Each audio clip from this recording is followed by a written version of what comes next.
Hello friends, कैसे हैं आप सब।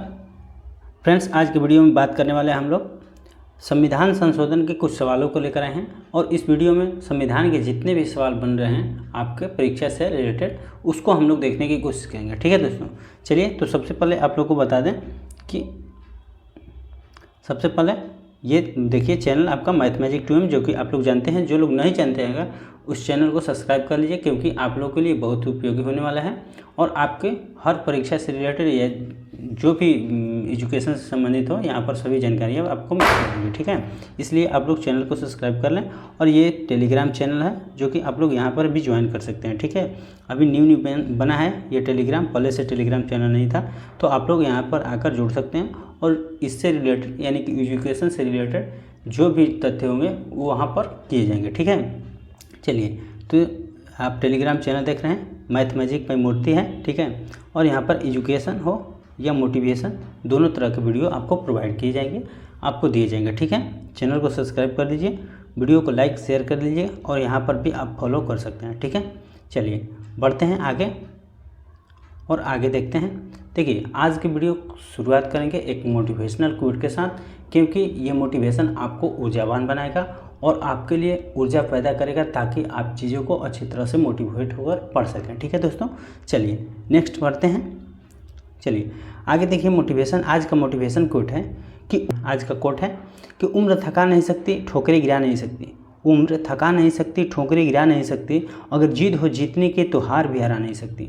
अगर आपके पास जिद हो अगर जीतने के कुछ करने की, तो आपको हार या हराने की कोशिश नहीं करेगी, हार आपको कभी हरा नहीं सकती। इसलिए आप लोग हमेशा पॉजिटिव रहिए, पॉजिटिव सोचिए और पॉजिटिव काम करने की कोशिश कीजिए। ठीक है दोस्तों, चलते हैं। आज उम्मीद करता हूँ इस कोट से आप लोग ऊर्जावान होंगे और आप मोटिवेट हुए होंगे। ठीक है, चलते हैं अगले टॉपिक की ओर। और आज के जो भी संशोधन से रिलेटेड जो भी क्वेश्चन था, देखिए किसी न किसी बुक से लिया गया है। ठीक है, तो उस बुक से नंबरिंग पर आप ध्यान न दीजिएगा, आप क्वेश्चन को दीजिएगा। ठीक है, देखिएगा क्वेश्चन को, नंबरिंग पर ध्यान न दीजिएगा कि नंबरिंग क्या करें। ठीक, चलिए तो आज का क्वेश्चन देखिए, पहला क्वेश्चन हम लोग समझ सकते हैं कि ये चलिए देखते हैं पहला क्वेश्चन को। देखिए क्वेश्चन का नंबर नहीं देखना है, यहाँ पर हम लोग को नंबर नहीं देखना है, हम लोग को देखना है कि क्वेश्चन, बस क्वेश्चन देखना है। ठीक है, नंबर को हमको क्या देखना करना है कि नंबर यहाँ पर नहीं देखना है, तो नंबर को आप लोग ध्यान ना दीजिएगा, आप क्वेश्चन को ध्यान दीजिएगा। क्वेश्चन कहाँ का रहा है, ठीक है, क्वेश्चन कैसे आ रहा है और किस तरह से पूछा जा रहा है। देखिए कहीं ना कहीं क्वेश्चन पूछा गया है। ठीक है, तो ऐसे ही क्वेश्चन लाए हैं हम, जो कि कहीं ना कहीं प्रीवियस क्वेश्चन है, कहीं ना कहीं पूछा गया है। ठीक है, तो चलिए पहला क्वेश्चन आप लोग के सामने है कि लोकतंत्र विकास के लिए पंचायती राज संस्थाओं के पुनर्जीवन पर LM सिंघवी समिति को कब नियुक्त किए गए। देखिए LM सिंघवी समिति जो है उसको कब नियुक्त किए गए, किसके आधार पर, तो पंचायती राज संस्थाओं को पुनर्जीवन पर। ठीक है, तो कब किया गया, तो ये किया गया 1986 में। देखिए दोस्तों, सबसे पहले आप लोग इस क्वेश्चन को देने का आंसर यानी कि आंसर देने का कोशिश कीजिएगा। ठीक है, अपने आप देखिएगा ताकि तब समझ में आएगा कि हम कितने में हैं और कितने हमारी तैयारी हो चुकी है।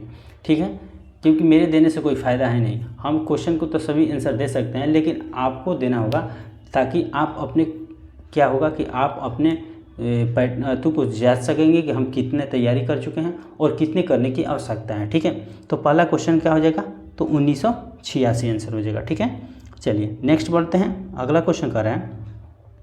देखिए अगला क्वेश्चन है कि जो ग्राम सभा है, ग्राम सभा का अभिप्राय क्या है। देखिए ग्राम सभा का अभिप्राय करने का मतलब, ग्राम सभा का मतलब क्या है। ठीक है, तो ग्राम सभा का मतलब क्या है, तो पहला कर है कि एक पंचायती क्षेत्र के लोग, जिला अधिकारी से अभिसूचित विशिष्ट लोग, और तीसरा कह रहा है कि ग्राम स्तर के पंचायत क्षेत्र के निर्वाचन नियमावली में पंजीकृत लोग, और चौथा कह रहा है कि पंचायत के सदस्य। तो इसका आंसर आप लोग अच्छे तरह से जानते हैं कि जो ग्राम स्तर के पंचायत क्षेत्र के निर्वाचन या नियमावली के पंजीकृत लोग होते हैं, वहीं जो होते हैं ग्राम सभा से, उसी का अभिप्राय होता है। ठीक है, तो इसका आंसर क्या हो जाएगा, तो इसका आंसर आप लोग का हो जाएगा ऑप्शन नंबर सी हो जाएगा। ठीक है, ऑप्शन नंबर सी हो जाएगा। ठीक है दोस्तों, चलिए अगला क्वेश्चन को देखते हैं। देखिए अगला क्वेश्चन है कि भारत में प्रत्यक्ष लोकतंत्र का उदाहरण क्या है। देखिए भारत में प्रत्यक्ष लोकतंत्र का उदाहरण बताना है, तो भारत में प्रत्यक्ष लोकतंत्र का उदाहरण हो जाएगा ग्राम सभा। क्या हो जाएगा, तो आप लोग कह सकते हैं कि इसका आंसर हो जाएगा ग्राम सभा हो जाएगा। ठीक है, ग्राम सभा इसका आंसर हो जाएगा। नेक्स्ट अगला क्वेश्चन कर रहा है। देखिए अगला क्वेश्चन है कि भारत के पंचायती राज व्यवस्था का वास्तुकार यानी कि शिल्पीकार कौन है या किसे कहा जाता है? तो पहला ऑप्शन है B R Mehta, L M Singhvi, G B K Rao और आचार्य नरेंद्र देव। तो इसका आंसर हो जाएगा कौन सा है? तो ये हो जाएंगे बी आर मेहता। कौन हो जाएंगे? तो बी आर मेहता हो जाएंगे इसका, ठीक है, यानी कि ऑप्शन नंबर ए हो जाएगा। अगला क्वेश्चन कहता है कि पंचायती समिति के मुख्य निष्पादक होता है, मुख्य निष्पादक होता है तो कौन हो जाएगा यहाँ पर? तो इसका मुख्य निष्पादक जो है खंड विकास पदाधिकारी होता है। तो खंड विकास पदाधिकारी इसका क्या हो जाएगा? आंसर हो जाएगा। देखिए चीज़ों को आप अच्छी तरह से अगर पढ़े होंगे तो आप एक एक करके क्वेश्चन अच्छी तरह से लगाइएगा, ठीक है, ताकि आप लोग को बहुत इंटरेस्ट बनेगा। आप लोग क्वेश्चन को अच्छी तरह से लगाइएगा और क्वेश्चन में इंटरेस्ट भी जगेगा, ठीक है। अगर चीज़ों को नहीं पढ़े हैं तो आपको कहीं ना कहीं कठिनाइयाँ हो सकती हैं, इसलिए इस टॉपिक को करने से पहले आप लोग क्वेश्चन को पढ़िए, टॉपिक को पढ़िए, तब क्वेश्चन लगाइए, तब आपको अच्छी तरह से समझ में आएगा, ठीक है। चलिए आगे बढ़ते हैं। देखिए अगला क्वेश्चन है, अगला जो क्वेश्चन है वो कह रहा है कि पंचायती राज संस्थाओं के उच्चतम स्तर कौन से हैं? देखिए पंचायती राज जो संस्था है उसका उच्चतम स्तर कहाँ तक हो सकता है, ये कौन है? तो उसका देखिए कोई भी पंचायती राज का उच्चतम स्तर जो होता है वो जिला परिषद तक होता है। कहाँ तक होता है? तो आप लोग कहिएगा कि सर जिला परिषद तक होता है, यानी कि ऑप्शन नंबर इसका क्या हो जाएगा? सी आंसर हो जाएगा, ठीक है। अगला क्वेश्चन कह रहा है कि 1977 में पंचायती राज व्यवस्था की समीक्षा के लिए गठित जो समिति है उसकी अध्यक्षता किसने की थी? कब? तो 1977 में। 1977 का बताना है कि उसकी क्या की अध्यक्षता कौन किया था? तो बलवंत राय मेहता, अशोक मेहता, के एन काटजू और जगजीवन राम। तो देखिए 1977 की बात कर रहा है तो 1977 में कौन थे? तो अशोक जो मेहता थे वहीं इसका क्या किए थे? अध्यक्षता किए थे, यानी कि ऑप्शन नंबर इसका क्या हो जाएगा? बी आंसर रहेगा। देखिए एसएससी 2000 में ये पूछा गया है, सभी क्वेश्चन कहीं ना कहीं क्वेश्चन पूछे गए हैं, इसलिए आप लोग इस क्वेश्चन को ज़्यादा ध्यान से लगाइएगा, ठीक है। चलिए नेक्स्ट क्वेश्चन को देखते हैं। अगला क्वेश्चन है कि निम्नलिखित में से भारतीय संविधान का कौन सा संशोधन पंचायती राज व्यवस्था को संवैधानिक दर्जा प्रदान करता है? देखिए संवैधानिक दर्जा का मतलब संविधान द्वारा दर्जा दिया गया संवैधानिक दर्जा, ठीक है। तो कौन सा संशोधन प्राप्त करता है ये आपको बताना है। तो इसमें आंसर कौन हो जाएगा? तो 71वां संशोधन हो जाएगा, यानी कि ऑप्शन नंबर जो ए है वही इसका राइट आंसर हो जाएगा, ठीक है दोस्तों। चलिए नेक्स्ट क्वेश्चन है। नेक्स्ट क्वेश्चन कह रहा है कि पंचायती राज चुनाव में राजनीतिक दलों को खुले तौर पर चुनाव चिन्हों की बात कर रहे हैं। देखिए खुले तौर पर चुनाव चिन्हों के आधार पर भाग उसको क्या करना है कि भाग लेन देन की किस समिति ने दिया, यानी कि ये बताना है, ठीक है, ये बताना है कि खुले तौर पर, ठीक है। तो पंचायती राज में चुनाव के राजनीतिक दलों को खुले तौर पर चुनाव चिन्हों के आधार पर भाग लेने देने का सुझाव किस समिति के द्वारा दिए गए ये बताना है। तो बलवंत राय मेहता है कि अशोक मेहता समिति है कि सादिक अली समिति है या इनमें से कोई नहीं है? तो देखिए इसका आंसर क्या हो जाएगा? तो जो अशोक मेहता समिति था वहीं उन लोगों का क्या किया था? परमिशन दिया था, ठीक है।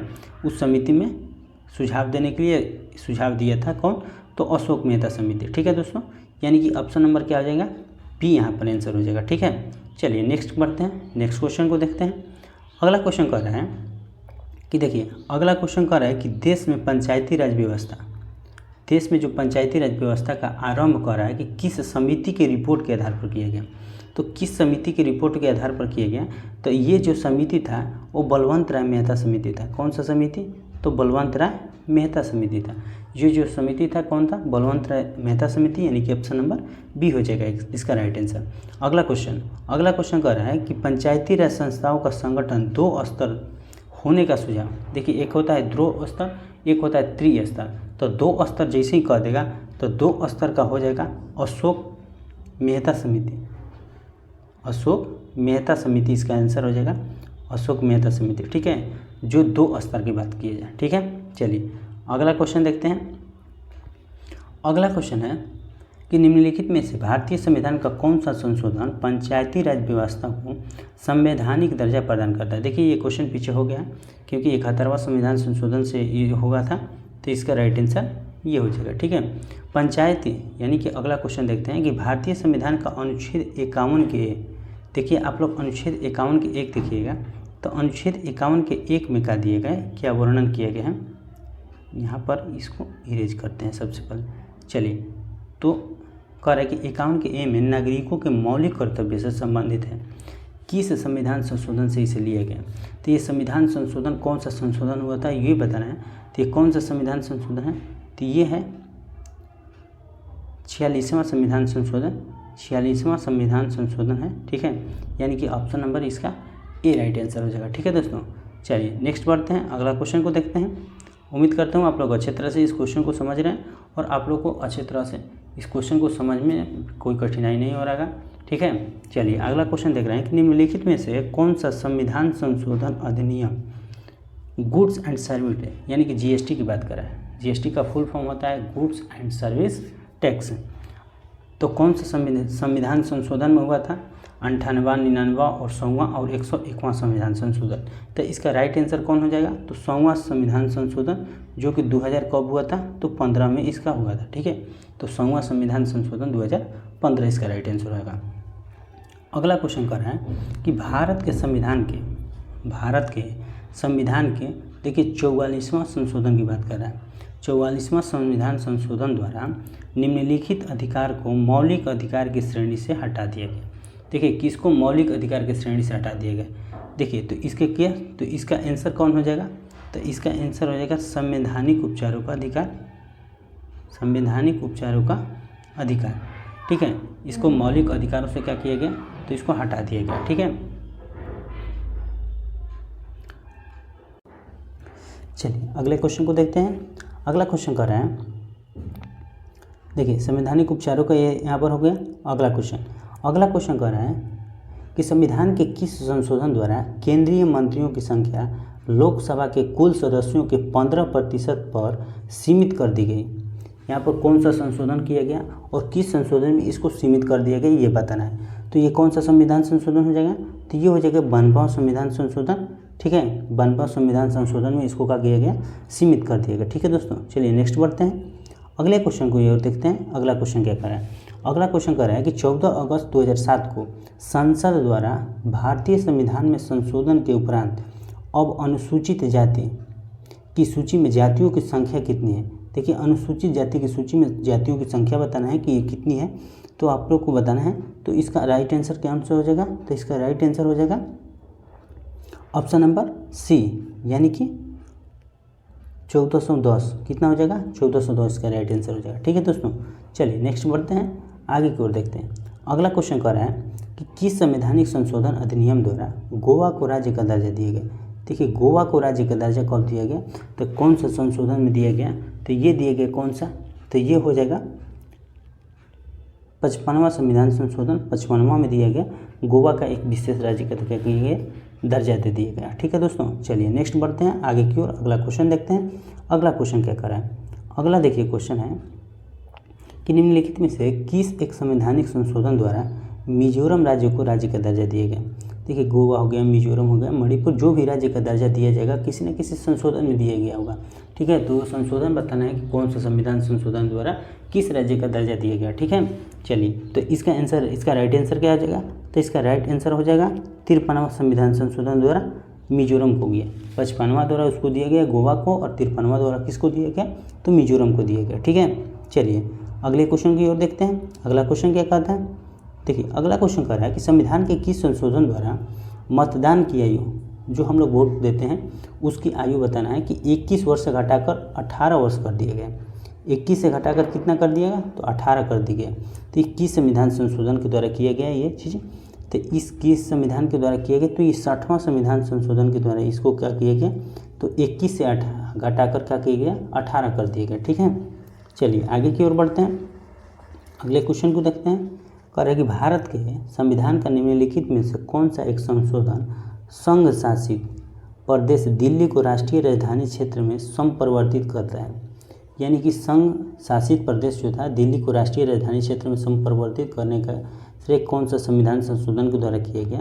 तो इसको किया गया 17वां संविधान संशोधन के द्वारा किया गया। ठीक है, चलिए अगले क्वेश्चन की ओर देखते हैं।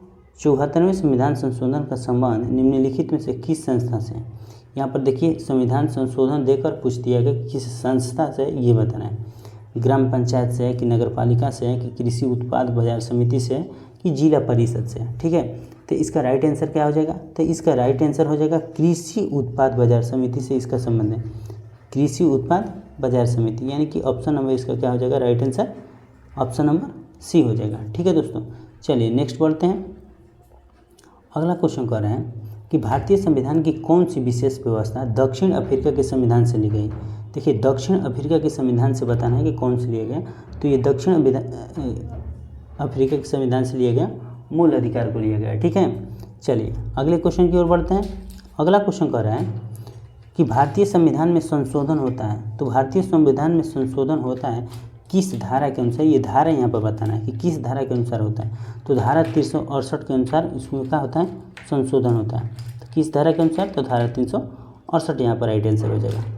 चलिए अगला क्वेश्चन कर रहा है। अगला क्वेश्चन कर रहा है कि संविधान के किस भाग एवं अनुच्छेद में संविधान संशोधन की प्रक्रिया का उल्लेख है? ठीक है, तो इसका राइट आंसर कौन सा हो जाएगा? तो इसका राइट आंसर हो जाएगा भाग कौन? 20 है। देखना है जैसे कि रोमन अंक में लिखा गया है 10 हो गया और 10 ये 10 10 20 हो गया, और अनुक्रमांक की बात किया जाए तो 368 यहाँ पर लिखा गया है। ठीक है, यहाँ पर 368 लिखा गया, तो आप लोग इसमें कन्फ्यूज ना होइएगा। ठीक है, कि भाग 20 है और अनुक्रमांक की बात किया जाएगा तो 368। ठीक है दोस्तों, चलिए अगला बढ़ते हैं, अगले क्वेश्चन को देखते हैं। देखिए अगला क्वेश्चन कर रहा है कि किस संविधान संशोधन के माध्यम से राष्ट्रपति, उपराष्ट्रपति, लोकसभा के अध्यक्ष तथा प्रधानमंत्री के निर्वाचन को सर्वोच्च न्यायालय तथा उच्च न्यायालय, यहाँ पर सुप्रीम कोर्ट और हाई कोर्ट में चुनौती देने का अधिकार को समाप्त किया गया? देखिए, उसको चुनौती के जो अधिकार दिए गए तो उसको समाप्त कर दिया गया किस न्यायालय के द्वारा, कब किया गया, किस संशोधन के द्वारा किया गया, ये आपको बताना है। तो इसका राइट आंसर क्या हो जाएगा? तो 36वें संविधान संशोधन के द्वारा इसको क्या किया गया? तो इसको समाप्त कर दिया गया। कब? 36वें संविधान संशोधन के द्वारा। ठीक है, चलिए तो इसका राइट आंसर क्या हो जाएगा? Option number A. चलिए नेक्स्ट बढ़ते हैं, अगले क्वेश्चन को देखते हैं। कह रहा है कि दल बदल निरोधक कानून। देखिए, ये क्वेश्चन भी बार बार क्वेश्चन परीक्षा में पूछता है कि दल बदल निरोधक कानून किस संविधान संशोधन विधेयक से संबंधित है? तो ये आपको बताना है कि किससे संबंधित है। तो इसका राइट आंसर क्या हो जाएगा? तो इसका राइट आंसर हो जाएगा 52वां संविधान संशोधन के द्वारा दल बदल कानून को क्या किया गया, ये संबंधित है। ठीक है, चलिए अगला क्वेश्चन को देखते हैं। अगला क्वेश्चन है कि राष्ट्रपति मंत्रिपरिषद से उसके द्वारा दी गई सलाह पर पुनर्विचार करने को अपेक्षा कर सकेगा, और राष्ट्रपति ऐसे पुनर्विचार के बाद दी गई सलाह के अनुसार कार्य करेगा। यह उपबंध निम्नलिखित में से किसके द्वारा भारतीय संविधान में अंतः स्थापित किया गया? देखिए, क्वेश्चन थोड़ा लंबा है, इसको बढ़िया से पढ़िएगा। ये बताना है कि किस संशोधन के द्वारा, तो ये 38वें होगा, 42वें संशोधन होगा, या 44वें होगा, या 92वें संविधान संशोधन, 52वें संविधान संशोधन होगा। ठीक है, तो इसका राइट आंसर क्या हो जाएगा? तो इसका राइट आंसर हो जाएगा 42वें संविधान संशोधन के द्वारा इसको क्या किया गया? पुनर्विचार करने का यह संविधान संशोधन में अंत स्थापित किए गए, यानी कि 42वें संविधान संशोधन, सॉरी। ठीक है, चलिए नेक्स्ट बढ़ते हैं। अगला क्वेश्चन कर रहा है कि निम्नलिखित में से किस संवैधानिक संशोधन अधिनियम ने मौलिक अधिकारों की सूची से संपत्ति अधिकार को हटा दिया? देखिए, संपत्ति का अधिकार को क्या कर दिया गया? हटाया गया है। ठीक है, तो संपत्ति का अधिकार हटाया गया है, तो ये किसके द्वारा हटाया गया? तो 44वें संविधान संशोधन के द्वारा इसको क्या किया गया? हटा दिया गया। 44वें संविधान संशोधन 1978। ठीक है, इसको हटा दिया गया। ठीक है दोस्तों, चलिए नेक्स्ट क्वेश्चन को देखते हैं। अगला क्वेश्चन कर रहा है कि किस संवैधानिक संशोधन अधिनियम ने राज्य के नीति निर्देशक तत्व को मौलिक अधिकारों की अपेक्षा अधिक प्रभावशाली बनाया? अधिक प्रभावशाली किसके द्वारा बनाया गया, किस संविधान संशोधन द्वारा बनाया गया, ये बताना है। तो इसका आंसर यानी कि राइट आंसर क्या आ जाएगा? तो इसका राइट आंसर आप लोग का हो जाएगा 45वां संविधान संशोधन। ठीक है, 45वां के द्वारा हो जाएगा। ठीक है, अगले क्वेश्चन की ओर देखते हैं। देखिए, अगला क्वेश्चन कर रहा है कि निम्नलिखित में से संविधान के किस संशोधन के द्वारा यह स्पष्ट रूप से बताया गया है कि भारत की राष्ट्रपति मंत्रिपरिषद, देखिए यहाँ पर क्वेश्चन है, मंत्रिपरिषद द्वारा दिए गए परामर्श को मानने हेतु बाध्य है? मानने हेतु क्या है? बाध्य है। कौन सा संविधान संशोधन है? 42वां है कि 38वां है कि 25वां है कि 44वां है? ठीक है, तो इसका राइट आंसर क्या हो जाएगा? तो 25वां संविधान संशोधन है। ठीक है, 25वां संविधान संशोधन है। ठीक है, चलिए नेक्स्ट क्वेश्चन की ओर देखते हैं। नेक्स्ट क्वेश्चन है कि 42वां संविधान संशोधन अधिनियम 1976 निम्नलिखित में से किस समिति की रिपोर्ट के आधार पर तैयार किए गए? किसके आधार पर तैयार किए गए ये बताना है। कौन सा समिति था, सौंडसी समिति है, सकारिया समिति है, इसके बाद एल एम सिंधवी समिति है या हुकुम सिंह समिति है, ये बताना है आप लोगों को किस समिति के अनुसार इसको क्या किया गया, तैयार किया गया। तो इसका राइट आंसर क्या हो जाएगा, तो इसका राइट आंसर हो जाएगा हुकुम सिंह समिति के अनुसार इसको क्या किया गया है, तो इसको तैयार किया गया। ठीक है दोस्तों, चलिए अगले क्वेश्चन की ओर बढ़ते हैं। अगला क्वेश्चन है कि किस संविधान संशोधन द्वारा किन्हीं विशेष परिस्थितियों में नीति निर्देशक सिद्धांतों को मूल अधिकारों के ऊपर अधिक महत्व देने, यहाँ पर देखिए क्वेश्चन अधिक महत्व देने का प्रावधान है। तो अधिक महत्व किस संविधान संशोधन के द्वारा ये किया गया, तो इसका राइट आंसर क्या आ जाएगा, 16वें संविधान संशोधन के द्वारा इसको क्या किया गया। आरआरबी में क्वेश्चन पूछा गया है और इसका राइट आंसर क्या हो जाएगा, 16वें संविधान संशोधन। अगला क्वेश्चन कह रहा है कि संविधान के, देखिए संविधान की कह रहा है प्रस्तावना को निम्नलिखित में से किस संवैधानिक संशोधन के अंतर्गत संशोधित किया गया। देखिए संशोधित की बात किया गया है तो किसके द्वारा किया गया है ये बताना है आप लोग को। तो इसका राइट आंसर क्या हो जाएगा, तो इसका राइट आंसर हो जाएगा 42वें संविधान संशोधन के द्वारा इसको क्या किया गया है, संवैधानिक संशोधित किया है। ठीक है दोस्तों, यानी कि हम लोग आज टॉप 35 क्वेश्चन प्लस हम लोग कर लिए हैं। आप लोग उम्मीद करता हूँ ये वीडियो आप लोगों के लिए बहुत ही उपयोगी होगा और बहुत अच्छा भी लगा होगा। अगर वीडियो अच्छा लगे तो वीडियो को लाइक कीजिए, शेयर कीजिए तथा चैनल को लास्ट में सब्सक्राइब कर दिया कीजिए। ठीक है, और वीडियो को ज़्यादा से ज़्यादा शेयर कीजिए। आप लोग अच्छी तरह से जानते हैं कि आप लोग ये चैनल मैथ मैजिक 2M है और इसका टेलीग्राम लिंक जो है कि मैथ मैजिक बाय क्या है, मूर्ति। ठीक है, एजुकेशन और मोटिवेशन से दोनों से रिलेटेड क्वेश्चन आपको वीडियो यहाँ पर देखने को वीडियो मिलेगा। ठीक है, और आप लोग चैनल को सब्सक्राइब कर दीजिए। एजुकेशन से रिलेटेड जितने भी टॉपिक हो सकते हैं उसको हम करा रहे हैं। ठीक है, तो जल्द से जल्द ज्वाइन हो जाइए और मिलते हैं एक अगले टॉपिक के साथ अगले वीडियो में। और आप लोगों को अब लगातार वीडियो आएंगे और हर टॉपिक को एक एक करके क्वेश्चन आएंगे। ठीक है, एक क्वेश्चन आंसर आएंगे हर एक टॉपिक से। तो आप लोग जल्द से जल्द जुड़ जाइए और मिलते हैं अगले टॉपिक के साथ। तब तक के लिए जय हिंद।